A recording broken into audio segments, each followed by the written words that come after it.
اب کیا ہوا؟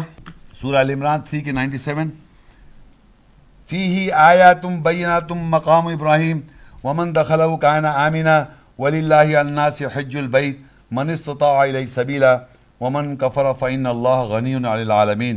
اس گھر میں ابراہیم کا مقام واضح آیات ہے، جو اس گھر میں داخل ہوگا امن میں آ جائے گا، اور لوگوں کے اوپر اللہ کے لیے گھر کا حج ہے جو اس کے راستے کی استطاعت رکھتا ہے، اور جو کوئی کفر کرے گا بس بے شک اللہ جہانوں سے غنی ہے. اب آپ اندازہ کریں، یہاں اللہ تعالیٰ نے ابراہیم علیہ السلام کا جو مقام ہے اللہ کے گھر میں وہ واضح آیات ہیں. اب آپ نے طواف کر لیا، اب آپ کو کیا کرنا ہے؟ دیکھیے، طواف کر لیا تو اللہ کہہ رہا ہے کہ اس گھر میں، اللہ کی گھر میں جو واضح آیات ہو جائیں، جب بھی آپ کو آیات کی وضاحت ہو جائے وہ ابراہیم السلام کا مقام بن جاتا ہے اللہ کے گھر میں. ایک تو یہ بات ہے اس کی. ایک جہاں امام صاحب کھڑو کے صلاۃ قائم کرتے ہیں وہ ہے امام مقام ابراہیم، امام کی جگہ. دو باتیں کہہ رہا ہوں لیکن بات سمجھنے کی کوشش کریں. مقام ابراہیم علیہ السلام کا مقام وضاحت آیاتوں کا، فیہ آیاتم بیناتم مقام ابراہیم، اس میں جو واضح آیات ہیں وہ مقام ابراہیم ہے. ایک تو واضح آیت ہے کہ امام کی جگہ کھڑے ہونے کی جگہ صلاۃ میں کھڑو کے پڑھتا وہ ہے، اور ایک جب آپ پہ آگے آیت وضاحت آج ہو جائیں وہ ابراہیم علیہ السلام کا مقام بن گیا آپ کے ذہن میں. اور اللہ دیکھیے یہاں میں پھر آیا، اور لوگوں کے اوپر اللہ کے لیے گھر کا حج ہے جو اس کے راستے کی استطاعت رکھتا ہے. اس آیت میں وہ بات چھپی ہوئی جو میں نے شروع میں کہی تھی، فائنینشلی، فزیکلی، جسمانی طور پہ، پیسے کے طور پہ. جو امپورٹنٹ سب سے بات ہے کہ لا شریک لک. اگر آپ اس نیت سے جائیں گے کہ میں یہاں سے فیصلہ کر رہا ہوں کہ یا اللہ تعالیٰ میں تیرے پاک گھر کے پاس آؤں گا، تیری مقدس زمین پہ آؤں گا اور ساری مناسک دیکھوں گا، ملنا مزدلفہ عرفات، اور وہاں جا کے میں اپنا سارے جو الہ ہیں ان کو توڑنے جا رہا ہوں، اور اس کے بعد میں زندگی بھر شریک نہیں کروں گا کیونکہ شرک کی معافی نہیں ہے، تو آپ جائیے. تو اللہ کہہ رہا ہے ایمان والو، اس کے بعد یہ نجیس لوگ ہیں مرشد کو مت آنے دو، ورنہ جانے کی کوئی ضرورت نہیں ہے، ایسے ہی جا رہے ہیں، ایسے ہی آ رہے ہیں آپ. تو ابراہیم اسماعیل سے عہد کیا کیا؟ یہی تو عہد کیا تھا کہ پاک کرو جو طواف کر رہے ہیں، قائم کر رہے ہیں، رکوع کر رہے ہیں، سجود کر رہے ہیں. آج تک انسانیت اسے دے رہے میں ابراہیم علیہ السلام کی سنت میں آج تک ہمیں یہ چیز سلسلہ جاری رکھنا ہے. تو مقام ابراہیم مجھے بتا دیا آپ کو کیا مقام ابراہیم بن گیا. جو کوئی استطاعت رکھتا ہے اس گھر کی وہ کرے، اللہ کے لیے ہے حج، ان لوگوں کے لیے جو استطاعت رکھے اس راستے کی. آگے اللہ بتاتا ہے البقرہ 2 کی 125 میں، وَإِذْ جَعَلْنَا الْبَيْتَ مَثَابَةً لِلنَّاسِ وَأَمْنًا وَاتَّخِذُوا مِن مَّقَامِ إِبْرَاهِيمَ مُصَلًّى وَعَهِدْنَا إِلَىٰ إِبْرَاهِيمَ وَإِسْمَاعِيلَ أَن طَهِّرَا بَيْتِيَ لِلطَّائِفِينَ وَالْعَاكِفِينَ وَالرُّكَّعِ السُّجُودِ. اور جب ہم نے لوگوں کے لیے گھر کو ثواب کی جگہ اور امن والا بنایا، اور مقام ابراہیم سے صلاۃ نماز کی جگہ لے لو، اور ہم نے ابراہیم اور اسماعیل سے عہد کیا، ان کی طرف عہد کیا، یہ دونوں کہ دونوں میرے گھر کو پاک کرو، طواف کرنے والوں کے لیے اور اعتکاف کرنے والوں کے لیے اور رکوع سجود کرنے والوں کے لیے. اب اندازہ کریں ابراہیم علیہ السلام، اسماعیل علیہ السلام. اس سے پہلے ایک آیت کا پورشن ہے وہ سمجھ لیں آپ.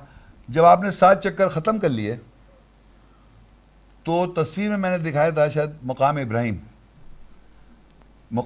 وہ امام کھڑے ہونے کی جگہ ہے، اس کے اسی جگہ کی طرف جہاں کعبے پہ دروازہ لگا ہوا ہے اس کو مقام ابراہیم کہتے ہیں. وہ جہاں دروازہ لگا ہے اس طرف جہاں امام کھڑو کے جہاں صلاۃ قائم کرتا ہے وہ مقام ابراہیم ہے. تو جب آپ نے 7 چکر لائی، وہاں جا کے آپ کے 7 چکر جب ختم ہو جاتے ہیں تو اس سائڈ، کعبے کی اس سائڈ کی طرف جہاں امام کھڑو کے صلاۃ قائم کرتا ہے وہ مقام ابراہیم ہے فزیکلی. تو اللہ کہہ رہے ہیں وَاتَّخِذُوا مِن مَّقَامِ إِبْرَاهِيمَ مُصَلًّى، اخذ کر لو اس مقام ابراہیم سے مصلی.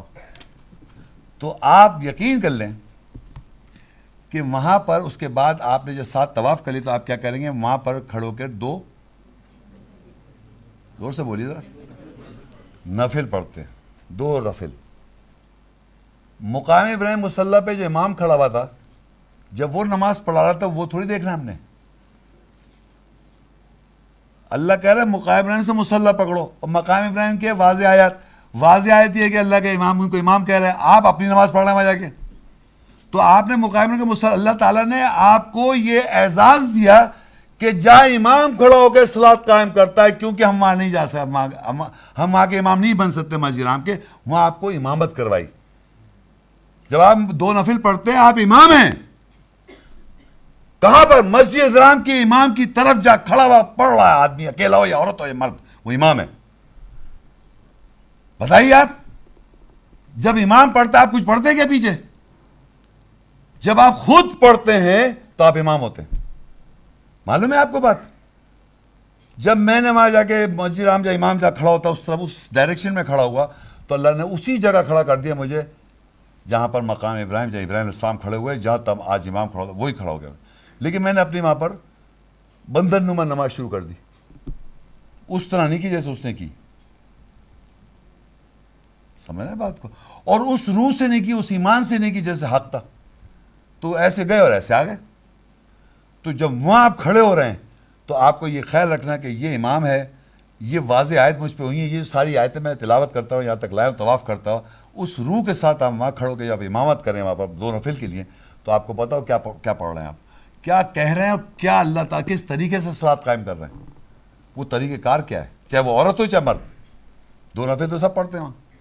تو صلاۃ آپ نے قائم کی. اور قرآن میں ربنا هب لنا من ازواجنا وذریاتنا قرۃ اعین واجعلنا للمتقین اماما، اور اے ہمیں اللہ تعالیٰ متقین لوگوں کا امام بنا دے. تو وہاں جا کے جب حج ہو کے آ گئے وہاں 2 رکعت بھی پڑھ کے آ گئے.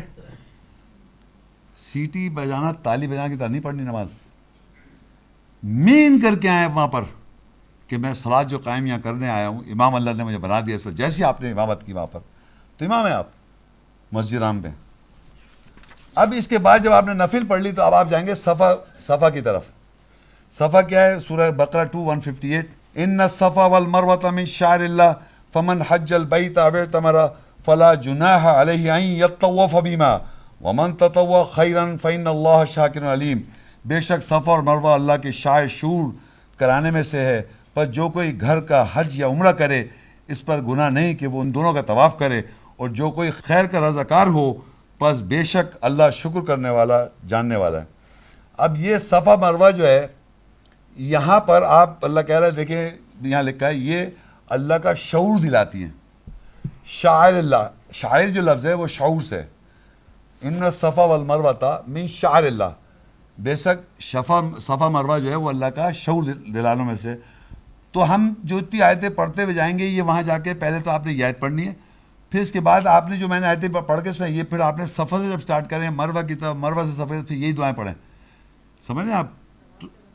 طواف کے بعد جو کریں جب اس کی صفا مروہ کی بات کر رہا ہوں تو اس میں بھی یہی پڑھنی ہے. اچھا سنیے، تو ان الصفا والمروہ یہ لکھا ہوا ہے قرآن میں، ان الصفا والمروہ من شعائر اللہ، بے شک صفا اور مروہ جو ہے اللہ کا شعور کرانے میں سے، جس سے آپ اویئر ہو جائیں، کانشیس ہو جائیں. بس جو کوئی گھر کا حج یا عمرہ کرے اس پر کوئی گناہ نہیں ان دونوں کے، طواف کر لے. کہ جو کوئی خیر کا رضاکار ہوا بس بے شک اللہ شکر کرنے والا جانا. اب معاشرے میں یہ بتایا جا رہا ہے کہ حاجر جب دوڑ رہی تھیں تو محمد رسول اللہ نے آن کے ان کی اتباع کی، یہ صحیح ہے؟ یا یہ سوچے تمام انبیاء نہیں کہ حاجر کی اتباع کر رہے ہیں؟ کیوں بھائی بتاؤ، حاجرہ کی اتباع کراؤ گے؟ کیوں نہیں بتاتے لوگوں کو جا کے کہ ان الصفا والمروہ من شعائر اللہ، کہ بے شک یہ اللہ کا شعور دلانے کے لیے. حاجرہ کا شعور تھوڑی ہو رہا کہ وہ کیسے چل رہی ہوں گی، یہ سب بائبل میں لکھا ہوا ہے، یہودی کتاب. اور یقین کریں پروموٹ کر رہے ہیں. جہاں پر حج کا زمانہ آتا ہے وہ پوری دنیا CNN وغیرہ سب جگہ دکھا رہے ہیں کہ ابراہمک ریلیجن، ناٹ ابراہیم علیہ السلام نے، ابراہمک.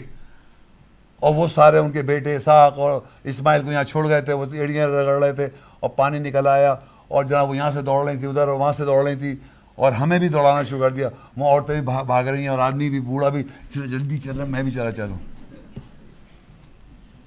استغفر اللہ. شعور اگر ہو جائے تو چلا ہی نہیں جائے گا. یقین کر لیں اگر آپ کو اللہ کا شعور ہو جائے وہاں پر تو ہاتھ چلنا مسئلہ ہو جائے آپ کے ساتھ. اور ابراہیم علیہ السلام کی دعا بھی دیکھیے اسی وادی کے لیے کیا کہتی ہے. سورہ ابراہیم 14:37 آیت، ربنا انی اسکنت من ذریتی بواد غیر ذی زرع عند بیتک المحرم ربنا لیقیموا الصلاة فاجعل افئدة من الناس تہوی الیہم وارزقہم من الثمرات لعلہم یشکرون. اے ہمارا بے شک میں نے اپنی ذریت سے ٹھہرایا ایسی وادی کے ساتھ جو غیر زرعی ہے تیرے محترم گھر کے پاس، اے ہمارے رب، تاکہ یہ صلاۃ نماز قائم کریں بس لوگوں کے دلوں کو ان کی طرف خواہش کرنے والا بنا دے اور ان کو پھلوں سے رزق دے تاکہ وہ شکر کریں. ابراہیم علیہ السلام پھر دعا مانگ رہے ہیں کہ میں اپنی ذریت سے ٹھہرائے جا رہا ہوں تیرے پاک گھر کے پاس، اور جو ان کی ذریت جو جنون لوگ ہیں، کائے کے لیے؟ تاکہ وہ صلاۃ قائم کریں. وادی کون سی ہے؟ وہ ایسی وادی جہاں کوئی چیز اگتی نہیں ہے. آپ کون دیکھا درخت ورخت نظر آئے وہاں؟ یہ لگا دیا، اب کوئی آپ کو درخت نظر نہیں آئے گا. مطلب زبردست گرمی، پہاڑوں کی کالا پتھر، یہ سمجھتے یہ حجر اسود جو ہے نا اسے آسمان سے کہیں سے نہیں آئی، یہ پہاڑ کا ہے، پتھر ہے. وہاں سارے زیادہ تر پہاڑ کالے ہیں، دھوپ اتنی ہے، یہ کنکری اٹھا رہے، یہ بھی ہیٹ کی وجہ سے کالی ہو جاتی ہے، ایسی خطرناک. پہاڑ جو کالا ہے، وہ جو نیچے سے کعبہ ہے وہ کالا ہے. تو وہ کارنر ایک ہے بس ایسٹ کا، جہاں سے آپ نے، کیونکہ ہر باڈی ایسٹ سے ویسٹ کی طرف جاتی ہے، اس لیے ہم مشرق سے مغرب کی طرف جا رہے ہیں طواف میں. تو وہ بتانے کا مقصد ہے کہ وہ وادی جو ہے غیر زرعی ہے، وہاں کی چیز اگتی نہیں ہے. تو صفا مروہ کے اندر یا ویسے بھی مکہ شہر میں زیادہ تر کوئی چیز اگتی نہیں ہے، اسپیشلی اس کے بالکل ودن پہ، تو تاکہ وہ لوگ صلاۃ قائم کریں. صفا مروہ ہو گیا آپ کا، دعاؤں کے ساتھ پڑھ لیے گا. میں یہ دیکھیے یہ حضرت مریم علیہ السلام کے بارے میں ذکر ہے قرآن مجید میں. حضرت مریم کون تھی؟ حضرت مریم ہے، زور سے بولیے. نہیں، حضرت مریم کس کی والدہ تھی؟ اور حاجرہ کس کی والدہ تھی؟ یہ اس حضرت حاجرہ کا قرآن میں نام نہیں ہے، نہ ذکر ہے، یہ یاد رکھیں آپ. حاجرہ لفظ اور ان کی بیٹے اسماعیل سے قرآن میں ذکر نہیں ہے. قرآن میں ایک ہی بیوی ذکر ہے، ابراہیم علیہ السلام کی. ابراہیم علیہ السلام کی ایک ہی بیوی کا ذکر ہے، انہی سے اسماعیل ہوئے، انہی سے اسحاق علیہ السلام قرآن میں. تو میں یہ بتانا چاہ رہا ہوں کہ قرآن مجید میں حضرت مریم کا اور ان کے بیٹے عیسیٰ السلام کا ذکر ہے، اور ان کی پیدائش کا ذکر ہے. خاص طور پہ دیکھیں کس طرح.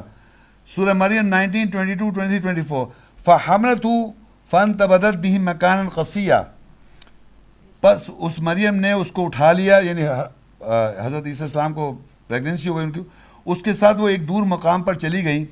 فَأَجَاءَهَا الْمَخَاضُ إِلَى جِذْعِ النَّخْلَةِ قَالَتْ يَا لَيْتَنِي مِتُّ قَبْلَ هَذَا وَكُنْتُ نَسِيًّا مَنْسِيًّا.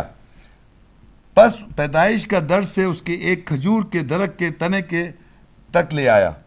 اس نے کہا اے کاش کہ میں اس سے قبل ہی مر گئی ہوتی اور بھولی ہوئی ہو گئی ہوتی. فناداها من تحتها اللہ تحزنی قد جعل ربک تحتک سریا. اس نے کہا، یعنی روح نے اس کے نیچے سے پکارا، تو غمزدہ نہ ہو، تیرے رب نے تیرے نیچے ایک چشمہ جاری کر دیا. ابھی آگے بھی پڑھ رہا ہوں، چشمہ تو جاری ہو گیا. سورہ مریم 19, 25, 26 کنٹینیوٹی میں وَهُزِّي إِلَيْكِ بِجِذْعِ النَّخْلَةِ تُسَاقِطْ عَلَيْكِ رُطَبًا جَنِيًّا فَكُلِي وَاشْرَبِي وَقَرِّي عَيْنًا فَإِمَّا تَرَيِنَّ مِنَ الْبَشَرِ أَحَدًا فَقُولِي إِنِّي نَذَرْتُ لِلرَّحْمَنِ صَوْمًا فَلَنْ أُكَلِّمَ الْيَوْمَ إِنسِيًّا. اور کھجور کے درخت کے تنے کو پکڑ، اپنی طرف ہلا، تجھ پر تازہ پکی ہوئی کھجوریں گریں گی.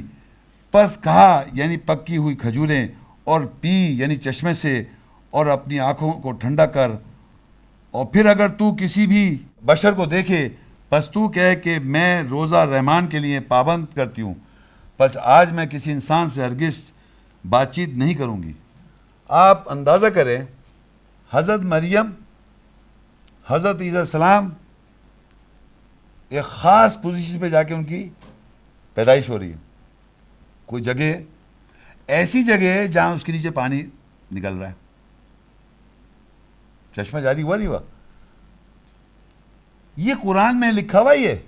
وہ ایڑی ہلا رہا ہے بائبل میں، یہاں کچھ ایسی بات نہیں لکھی. اللہ کہہ رہا ہے چشمہ جاری کر دی، اور کھجور کھا اور پانی پی لے. تو یقین کر لیں پوری دنیا میں وہ پانی اور کھجور جا رہا ہے. یہ ہو رہا ہے نہیں ہو رہا ہے؟ بتائیں آپ. مگر ہم مانے تھوڑی، وہ تو ہم تو اسماعیل اور پتہ نہیں کون بھاگا تھا. کوئی بھاگنے کا کوئی ذکر نہیں یہاں پر. درخت کھلائے، کھجور گر گئے. اب میں آپ سے گزارش کرتا ہوں، جو بھی دیکھیے، جب لاسٹ ٹائم جب مجھے پتا تھا تو کھجور لے کے گیا میں.